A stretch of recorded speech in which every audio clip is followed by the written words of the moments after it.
ఈరోజు ఒక popular news పేపర్లో కేసీఆర్ గారు ఎర్రవెల్లి ఫామ్ హౌస్లో కార్యకర్తల సమావేశంలో మాట్లాడుకుంటూ, ఇక నా ఓపిక నశించిపోయింది, చాలా కాలం చూశా, ఇక అసెంబ్లీకి వస్తా, కాంగ్రెస్ను ఎండగడతా, ఇప్పటికే చాలా సమయం ఇచ్చా అని చెప్తూ ఉన్నాడని చెప్పి ముఖ్యంగా న్యూస్ పేపర్లలో హెడ్లైన్స్ వచ్చినాయి. ఈరోజు మేము కాంగ్రెస్ పార్టీ తరఫున ముఖ్యమంత్రి రేవంత్ రెడ్డి గారు, మంత్రులు, ఎమ్మెల్యేలు, మా కాంగ్రెస్ కార్యవర్గాలు అందరం కూడా కేసీఆర్ గారి రాక కోసం మేము వేచి ఉన్నాం. కేసీఆర్ గారు 10 ఏళ్ళు ముఖ్యమంత్రిగా ఈ రాష్ట్రానికి ఉండి చాలా అనుభవజ్ఞులు. ఇక అనుభవాల గురించి మళ్ళీ తర్వాత చెప్తా, ఆయనకున్న అనుభవాల గురించి. మీ అందరికీ తెలుసు, ఆయన 70 నుంచి 80 వేల పుస్తకాలు చదివి ఎంతో అధ్యయనం చేసినటువంటి వ్యక్తి. నాకు తెలిసి భారతదేశంలో అన్ని పుస్తకాలు చదివినటువంటి వ్యక్తి ఉండనే ఉండడు. కాకపోతే అప్పట్లో ఆయన అన్ని పుస్తకాలు చదివిన విషయము గిన్నీస్ బుక్ ఆఫ్ రికార్డ్స్కి తెలియక ఆయన గురించి రాయలేదు కావచ్చు వాళ్ళు. సో కేసీఆర్ గారు ఈరోజు ఇక వస్తా, 10 లక్షల మందితోటి మీటింగ్ పెడతా, కాంగ్రెస్ పాలన ఎండగట్టాల్సిన అవసరం లేదండి కేసీఆర్ గారు, మీరు వచ్చి మీరు రెగ్యులర్గా అసెంబ్లీకి వచ్చి అసెంబ్లీలో మీరు కూర్చుంటే చాలు, సగం సమస్యలు పరిష్కారం అవుతాయి రాష్ట్రానికి. మీరు మాట్లాడాల్సిన అవసరం కూడా లేదు. మీరు ఆడ కూర్చుంటే 7 లక్షల కోట్లు ఎందుకు అప్పయిందో కూడా తెలిసిపోతుంది. ఎందుకంటే మీరున్నప్పుడే తెలుస్తుంది. ఎందుకంటే మీరే కదా 10 ఏళ్ళు ఉన్నప్పుడు ఈ అప్పులపాలైన రాష్ట్రాన్ని మీ చేతుల మీదుగా అప్పులపాలు చేసిరు. కాబట్టి మీరు వస్తేనే దాని లెక్కలు బయటపడతాయి.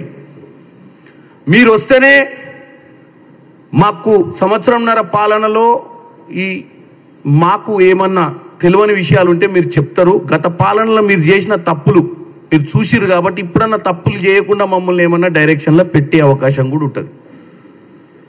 ఎందుకంటే మీరు 10 ఏళ్ళ అధికారంలో ఉన్నాక అధికారం కోల్పోతాము అన్న ఆలోచన మీకు లేకుండే. ఎందుకంటే ఈ రోజు వరకు కూడా మీరు జనాలు మమ్మల్ని అధికారంలో నుంచి తరిమేసిర్రన్న ఫీలింగ్లో లేరు. జనాలు మాకు వ్యతిరేకంగా ఓటు వెయ్యడం వల్లనే మేము ఓడిపోయినామన్న ఆలోచన లేరు. మీరు ఏ ఆలోచనలు అంటే జనాలు తప్పు చేసిర్రు నాకు ఓటేయక, ఇప్పుడు జనాలు అనుభవిస్తున్నారు అనే ఫీలింగ్లు ఉన్నారు మీరు. అంటే ప్రజాస్వామ్యంలో మీ ఆలోచన ఎంత గొప్పదో, మీరు 10 ఏళ్ళ అధికారంలో ఉన్న తర్వాత 3వసారి మీరు అధికారంలోకి దిగితే ఎందుకు దిగినామని ఇంత మటుకు మేమేమనుకున్నామో, మీరు ఫామ్ హౌస్లో ఉండి మీరు గత 10 సంవత్సరాల మీ పాలన మీద మీరు తర్జన భర్జన చేసుకొని అసలు ఎందుకు చేసినాము, తప్పులు ఏం చేసినాము, మంచి ఏం చేసినాము, ప్రజలు ఎందుకు మనల్ని మళ్ళీ 3వసారి గెలిపించలేదని ఆలోచించి ఒక మంచి ఋషిగా మారి మీరు వస్తారనుకుంటే, మీ మాటలు ఈరోజు చూస్తే ఆ పేపర్లా ఏమనిపించిందంటే మీరు మారేటట్టుగా కనపడతలేదు. మీరు చెప్పేది నిజమే అయితే ఇవాళ ఎన్నికలు పెట్టినా 100 సీట్లు వస్తాయి, కాంగ్రెస్ పార్టీ పాలన తరిమి కొడతారని మీరు మళ్ళీ ఏదో చెప్పినట్టు నిన్న ఫామ్ హౌస్లో. నేను ఒకటే చెప్తున్నా, మీరు మాటలకే అంకితము. ఒకవేళ నిజంగా మీకు ఈ మాటలు అప్పుడప్పుడు ఫామ్ హౌస్లోకి వెళ్ళి లీకులు ఇచ్చి, అది కూడా అన్ని పేపర్లో రాలే, ఫామ్ హౌస్లోకి వెళ్ళి లీకులు ఇచ్చి మీ కార్యకర్తలను ఉత్తేజపరిచేటువంటి ప్రయత్నం చేసుకుంటే తప్పులేదు. ఎందుకంటే అది మీ పార్టీ, మీ వ్యవహారం, మీ ఇంట్రెస్ట్. కానీ మీకు చిత్తశుద్ధి ఉండి మీరు చెప్పింది వాస్తవమే అయితే ఈ ఎమ్మెల్సీ ఎన్నికలలోనే మీరు క్యాండిడేట్ పెట్టేటోళ్ళు. గత సంవత్సరం నుంచి ఏ ఎన్నికలన్నా మీరు పాల్గొనే ఎన్నికలలో గుండు సున్నా, మిగతాయి పాల్గొనే పరిస్థితి లేదు. కానీ మీరు ఇంకా ఫామ్ హౌస్లో కూర్చొని పొంగనాలు మాత్రం కొడుతుర్రు. మీరు డెఫినెట్గా మేము ఆహ్వానిస్తున్నాం మిమ్మల్ని, మీరు రావాలి, అసెంబ్లీలో కూర్చోవాలి. 7 లక్షల కోట్లు ఈ రాష్ట్రానికి అప్పయింది. మీ హయాంలో ఉన్నటువంటి కాంట్రాక్టర్లు 30,000 కోట్ల బిల్లులు మీరు చెల్లించని బిల్లులు మేము చెల్లించే ప్రయత్నాలనే ఈరోజు మేము మాకున్నటువంటి పరిస్థితులు మీరు చూస్తున్నారు. వీళ్ళ హయాంలో ఇష్టం ఉన్నట్టు దోసుకుందే కాకుండా ఇప్పుడున్నటువంటి పరిస్థితులు ఏదైతే వీళ్ళు మాకు వ్యతిరేకంగా మాట్లాడుతున్న పరిస్థితి కూడా వాస్తవంగా మాది కాదు, తప్పులవి. వాళ్ళ తప్పుల్ని ఇంకా మేము మోస్తూనే ఉన్నాం. ఆ తప్పుల్ని కరెక్ట్ చేసే ప్రయత్నమే చేస్తున్నాం. ఈరోజు మా మంత్రులు కానీ, మా ముఖ్యమంత్రి, మా డిప్యూటీ చీఫ్ మినిస్టర్ కానీ, మా మంత్రులు కానీ ఎవరైనా 24 గంటలు ఒకే పని మీద ఉన్నారు. ఈరోజు పొద్దున కూడా చూస్తే మేము మా మంత్రులు 3 మంత్రులు కలిసి మేము 9ంటికి అలా ఎయిర్పోర్ట్లో రైల్వే మినిస్టర్ గారు వస్తే కలవడానికి వెళ్ళాం. 9ంటికి మన రాష్ట్రానికి రైల్వేలో ఉన్నటువంటి పెండింగ్ పనులను కంప్లీట్ చేయాలన్న ఉద్దేశంతో చిత్తశుద్ధి. అంటే గత ప్రభుత్వానికి ఈ ప్రభుత్వానికి వ్యత్యాసం చూడండి మీరు. అటు పోతే ముఖ్యమంత్రి గారు వీలైనంత మటుకు రిప్రజెంటేషన్స్ ఇస్తున్నారు. ప్రతిసారి వీళ్ళు 30 సార్లు ఢిల్లీకి ఎందుకు వెళ్ళడం, మీరు చేసిన కర్మల వల్ల మేము పోయి అక్కడ బతలాడుకోవాల్సి వస్తుంది. ప్రతిసారి అక్కడికి పోయినప్పుడల్లా మంత్రులకు పోయి రిప్రజెంటేషన్స్ ఇవ్వాల్సి వస్తుంది. మీరు చేసిన అప్పులు 12% అప్పు ఏ రాష్ట్రం అన్నా చేస్తుందా? ఇండివిజువల్ కార్ లోన్ తీసుకుంటేనే 12% తీసుకునే పరిస్థితి లేదు. మీరు రాష్ట్రంలో కొన్ని కార్పొరేషన్లకు 12% అప్పులు చేస్తే మేము ఆ 12% అప్పులను వీలైతే వేరే బ్యాంకులకు ట్రాన్స్ఫర్ చేసి లోయెస్ట్ ఇంట్రెస్ట్ రేట్కి ఇచ్చి ఇవి సర్దిద్ది నెలకు 6-7 వేల రూపాయలు మిత్తిలే కట్టాల్సి వస్తుంది. వీలైతే ఒక 2-3 వేల కోట్లు నెలకు మిత్తిలన్నా తగ్గిద్దామన్న ఉపాయంతో ఒక ఎగ్జాంపుల్ చెప్తున్నా ఎందుకు 10 సార్లు అవ్వాల్సి వస్తుందంటే. ఇవాళ మేము పొద్దున పోయి అక్కడ మంత్రి గారిని కలిసి ముఖ్యంగా కాజీపేట రైల్వే డివిజన్ కోసం కానీ, ఇప్పుడున్నటువంటి లైన్స్ ఏదైతే ఆల్రెడీ మనం కొత్త రైల్ లైన్స్ కావాలని, రూట్లు కావాలని అడిగిన విషయంలో కానీ, కాజీపేట కోచ్ ఫ్యాక్టరీ విషయంలో కానీ, రైల్ అండర్ బ్రిడ్జ్లు, రైల్ ఓవర్ బ్రిడ్జ్లు, చాలా ట్రాఫిక్ అక్కడక్కడ పాత రైల్వే స్టేషన్లు అయినాయి. అక్కడ ఎక్కువ మూవ్మెంట్ ఆఫ్ ట్రాఫిక్ కావడం వల్ల ట్రాఫిక్ ఇబ్బందులు అవుతున్నాయి కొన్ని ఊర్లలో. అక్కడ ఫ్లైఓవర్స్, రైల్వే ఫ్లైఓవర్స్ కానీ వీటి కోసం ఇలా రిప్రజెంటేషన్స్ అన్ని ఇచ్చే పరిస్థితి చేసినాం.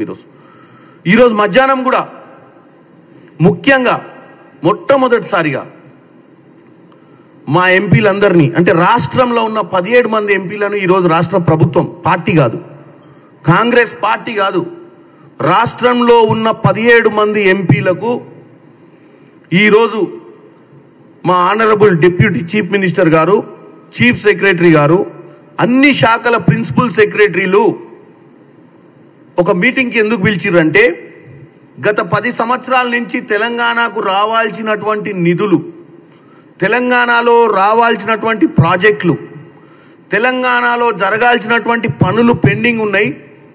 ఇప్పుడు గ్రాంట్స్ కోసం రేపటి నుంచి పార్లమెంట్ స్టార్ట్ అవుతుంది అని చెప్పిన ఉద్దేశంతో ఈరోజు పొద్దున ఈ ఎంపీలందరినీ పిలవడం జరిగింది.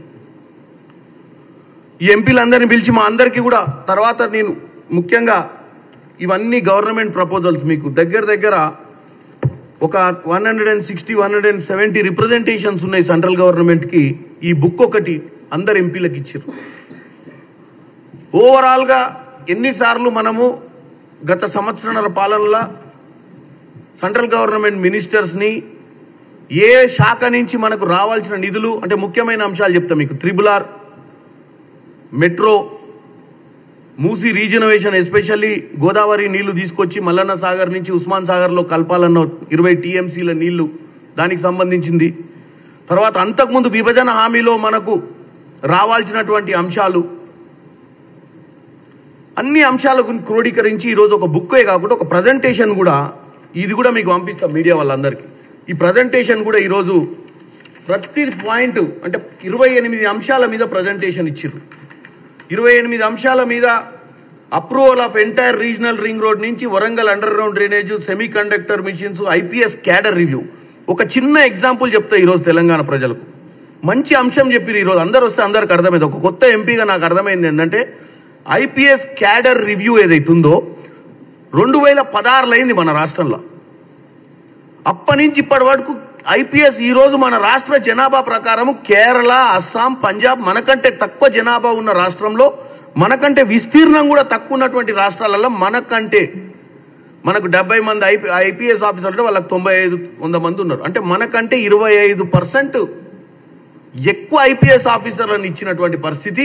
ఇది ఒక చిన్న ఎగ్జాంపులే. అట్లా చూసుకుంటే బట్టి 28 అంశాలలో కూడా మనం ఈరోజు వెనుకబడి ఉన్నాం.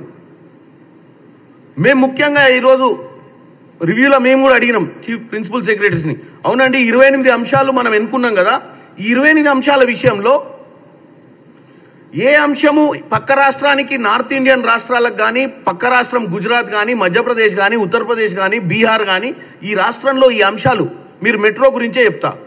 గత 10 సంవత్సరాల నుంచి మెట్రో 1 కిలోమీటర్ కూడా కొత్తగా మనం ప్రతిపాదనలు తీసుకోలేదు, మనకి ఇయ్యలేదు. ఈరోజు భారతదేశ వ్యాప్తంగా మేము ఇన్ఫ్రాస్ట్రక్చర్ని బ్రహ్మాండంగా డెవలప్ చేస్తున్నాం మన బీజేపీ. అన్ని రాష్ట్రాలలో మెట్రోను ముందు అందుకు తీసుకుపోయింది. మన దగ్గర మెట్రోను టోటల్గా ఒక్క నయా పైసా ఇవ్వకుండా మనం వెనకబడే ప్రయత్నం చేశారు మెట్రో విషయంలో. కాబట్టి ఈ 28 అంశాలు కూడా మేము మీ మీడియా మిత్రులందరికీ ఇప్పుడు ఫార్వర్డ్ చేస్తా, తెప్పించుకున్నా నేను ఇది, ఎందుకంటే ఇది హార్డ్ కాపీ ఉంది మాకు. ముఖ్యంగా మేము పార్లమెంట్ సభ్యులు పార్లమెంట్లో మాట్లాడాలంటే ఈ 28కి సంబంధించిన అంశాలు మాట్లాడితే చాలు. తెలంగాణ ప్రజలు మమ్మల్ని గెలిపించి మమ్మల్ని పార్లమెంటుకు పంపించినందుకు ఈరోజు మాకు కరెక్ట్ కంటెంట్ ఇచ్చారు. ఈ కంటెంట్లు ఏంది అంశాలంటే, ఎన్నిసార్లు ముఖ్యమంత్రి గారు, ఎన్నిసార్లు గత ప్రభుత్వమైనా ఈ ప్రభుత్వమైనా ఎందుకు బీజేపీ ఈరోజు ఇచ్చిన మాట నిలబెట్టుకోలేకపోతుంది, ఎందుకు బీజేపీ ఒక ఇన్ని అంశాలల్లో తెలంగాణను ఎందుకు, తెలంగాణకి ఇచ్చిన మాట ఎందుకు కట్టుబడి ఉంటలేదన్న విషయాన్ని ఈరోజు మనం చర్చ చేసుకుందామని చెప్పి ఇటు బీఆర్ఎస్కి సంబంధించిన రాజ్యసభ ఎంపీలను, ఇటు బీజేపీకి సంబంధించిన లోక్సభ ఎంపీలను, ఇటు మీ ఎంఐఎం నుంచి ఓవైసీ గారు వచ్చారు, అందరం కూడా కలిసి మాట్లాడుకొని రేపు 10వ తారీఖు నుంచి 0 అవర్ ఉంటుంది, మాకు క్వశ్చన్ అవర్ ఉంటుంది, 377 ఉంటుంది, అడ్జర్న్మెంట్ ఉంటుంది. ఎక్కడ సెలెక్ట్ కాకున్న ప్రశ్నలు పట్టుదల ఉంటే స్పీకర్ని బట్లాడుకొని ఆ ప్రశ్నకు ఈ సబ్జెక్ట్కి సంబంధించిన ఏ మెంబర్ అన్న ప్రశ్న అడిగినప్పుడు దానికి సప్లిమెంటరీ కూడా అడిగే అవకాశం ఉంటుంది మాకు. ఇవే కాకుండా అందరం ఎంపీలం కలిసి ఏకదాటిగా మనం అందరం ఒక్కటే, మన రాష్ట్రం నుంచి గెలిచిన కాంగ్రెస్ ఎంపీలైనా బీజేపీ ఎంపీలైనా ఏ ఎంపీలైనా ఇవాళ మనకు ఒకటే డెవలప్మెంట్ అనే అంశం. రాజకీయాలు అయిపోయినాయి, ఎన్నికలు అయిపోయినాయి, గెలిచినాం. మీరు 8 మంది గెలిచిర్రు, మేము 8 మంది గెలిచినాం, ఓవైసీ గారు గెలిచిర్రు, 17 మంది ఉన్నాం, రాజ్యసభ ఎంపీలు ఉన్నారు బీఆర్ఎస్ నుంచి కూడా. అందరం కలిసి కనుక మనం ఈ మంత్రులందరినీ కలిస్తే డెఫినెట్గా ప్రెజర్ బిల్డప్ అయ్యి ఇమీడియట్గా మనకు దీంట్లో ఉన్నటువంటి అంశాలన్నీ కూడా పరిష్కరించే దిశగా వస్తుంది. కానీ ఈ అన్నిటికీ పరిష్కార మార్గం ఎక్కడ, ఎందుకు మనకు పరిష్కార మార్గం దొరుకుతలేదు? ఈ మధ్యకాలంలో రేవంత్ రెడ్డి గారు కూడా పదే చెప్తారు. ప్రతిసారి సానుకూలంగా స్పందిస్తున్నటువంటి మంత్రులు కానీ, ప్రధానమంత్రి కానీ ఎందుకో మన దగ్గర ఉన్నటువంటి బీజేపీ ఎంపీలకు చిత్తశుద్ధి లేదు. కాంగ్రెస్ వాళ్ళు రాజకీయ కోణం ఆలోచిస్తారు ఇక్కడ డెవలప్మెంట్ కోసం. ఒకవేళ బీజేపీ కాంగ్రెస్ హయాంలో తెలంగాణకు నిధులు వచ్చినా, కాంగ్రెస్ హయాంలో త్రిబులార్ రోడ్ అయినా, కాంగ్రెస్ హయాంలో మెట్రో అయినా, కాంగ్రెస్ హయాంలో రేడియల్ రోడ్స్ అయినా, కాంగ్రెస్ హయాంలో ఐఐఎం యూనివర్సిటీ వచ్చినా, కాంగ్రెస్ హయాంలో నవోదయ స్కూల్స్ వచ్చినా, కాంగ్రెస్ హయాంలో సైనిక్ స్కూల్ వచ్చినా, కాంగ్రెస్ హయాంలో బయ్యారం ఉక్కు కర్మాగారం వచ్చినా, కాంగ్రెస్ హయాంలో ఏదొచ్చినా కాంగ్రెస్కి బెనిఫిట్ అయింది. మనం వచ్చేసారి మనం ముఖ్యమంత్రి కావాలి, మన ప్రభుత్వం ఫామ్ చేయాలి అన్న పిచ్చి ఆలోచన తీసుకుపోయి ఇక్కడ ఉన్న ఎంపీలు తీసుకుపోయి అక్కడ వాళ్ళ మనసుని కలుషితం చేసే ప్రయత్నం చేస్తున్నట్టుగా మాకు ఈరోజు డౌట్ ఉంది. అందుకే తెలంగాణ ప్రజల ముందు ఈరోజు మీటింగ్కి పిలిస్తే వాళ్ళు డెఫినెట్గా డిప్యూటీ చీఫ్ మినిస్టర్ గారికి మేము లాస్ట్ మినిట్లో మాకు ఈ అవకాశం, మాకు మెసేజ్ వచ్చింది రాలేమని చెప్పినట్టుగా మాకు తెలిసింది. కానీ ఇది ఒక అంశం మాకు కూడా లాస్ట్ మినిటే చెప్పిర్రు. ఎల్లుండి పార్లమెంటుకు పోయేది ఉంది. ఖాళీ చేతులతోటి పోకుండా ఈరోజు ఒక హ్యాండ్ ఫుల్ ఆఫ్ ఇన్ఫర్మేషన్ తోటి మేము పార్లమెంట్కి పోతున్నాం. దేనికి పార్లమెంట్ పోతున్నాం? రానున్న నెల రోజులలో పార్లమెంట్లో దీని గురించి ప్రశ్నించడానికే మేము పోతున్నాం. కాబట్టి నేను ఒకటే చెప్తున్నా, అటు బీఆర్ఎస్ అయినా, బీజేపీ అయినా, కాంగ్రెస్ అయినా, మనమందరం కూడా ఈరోజు ఈ రాష్ట్రం నుంచి ఢిల్లీలో పార్లమెంట్కి ఎన్నుకోపడ్డాం.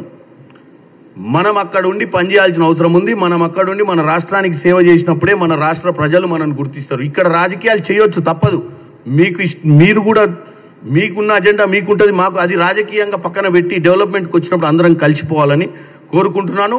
ఈ యొక్క అంశాన్ని మీ అందరికి కూడా ఈ యొక్క మెటీరియల్ పంపిస్తా, మీ అందరికి కూడా అవగాహన వస్తుంది. ఎందుకంటే మన రాష్ట్రానికి సంబంధించిన ఏమేమి పెండింగ్ ఇష్యూస్ ఉన్నాయో ఇవన్నీ కూడా ఈరోజు చర్చ చేసినాం.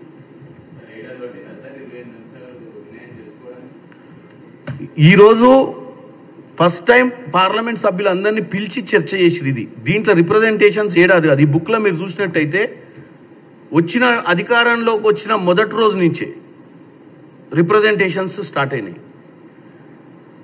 కాకపోతే ఏంటంటే పార్లమెంట్ సభ్యుని ఎన్నికైన నాలాంటి కొత్త వాళ్లకు రాష్ట్ర ప్రభుత్వం ఎన్ని రిప్రజెంటేషన్స్ ఇచ్చింది, ఏ అంశం మీద ఇచ్చింది, ఏ అంశం మీద మేము పోరాటం చేయడం అని చెప్పడం ఈరోజు మాకు ఇది ఫస్ట్ మీటింగ్.